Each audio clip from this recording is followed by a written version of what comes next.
શું વાત છે ભાઈ, જબરદસ્ત લોન્ચિંગ ઓફર, અને એ પણ આપણા નડિયાદમાં આવેલા યુનિકોર્ન સ્ટોરમાં. અને તમે ઇમેજિન ના કરો એવી બધી ઓફરો. હા મિત્રો, આજે આપણે આવ્યા છે યુનિકોર્ન સ્ટોર જે આવેલું છે આપણા નડિયાદમાં. અહીંયા તમે આઈફોન 17 માત્ર મહિનાના 3315 રૂપિયા ભરીને નો કોસ્ટ ઈએમઆઈ પર મેળવી શકો છો.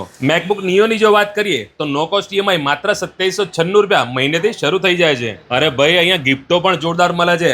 આઈફોન 17, 17 પ્રો કે આઈફોન એર અથવા નવીનતમ તમે મેકબુક જો પ્રી બુકિંગ કરાવો છો ને તો બોસ 19,999 નું તો આ સ્પીકર આપણને ફ્રી આપી દે છે. અને આજે લેટેસ્ટ પાવર બેંક જે આઈફોન 15, 16 અને 17 ના પ્રી બુકિંગ પર તમને મળી શકે છે. બીજી જોરદાર વાત, સિલેક્ટેડ બેંકના ક્રેડિટ કાર્ડ ઉપર 7,000 સુધીનું તાત્કાલિક કેશબેક તો અલગ મળે છે. અહીંયા તમે તમારો જૂનો ફોન પણ એક્સચેન્જ કરાવી શકો છો ને એના બદલામાં 10,000 સુધીનું એક્સચેન્જ બોનસ પણ મેળવી શકો છો. અને હા, STM એટેક તો આપણને ફ્રીમાં જ મળી જવાનું છે. ચલો ભાઈ, મેં તો મારી આખી વિશ લિસ્ટ પહેલાથી જ પ્રી બુક કરી લીધી છે. તમે ક્યારે આવો છો? અને બીજી ખાસ વાત, આ ઓફર 14 મે થી લઈને 17 મે સુધી જ છે. તો મારા વાલાઓ, લોન્ચિંગ ઓફરનો લાભ લેવા માટે 14 મે પહેલા યુનિકોર્ન સ્ટોર નડિયાદની મુલાકાત જરૂર લેજો.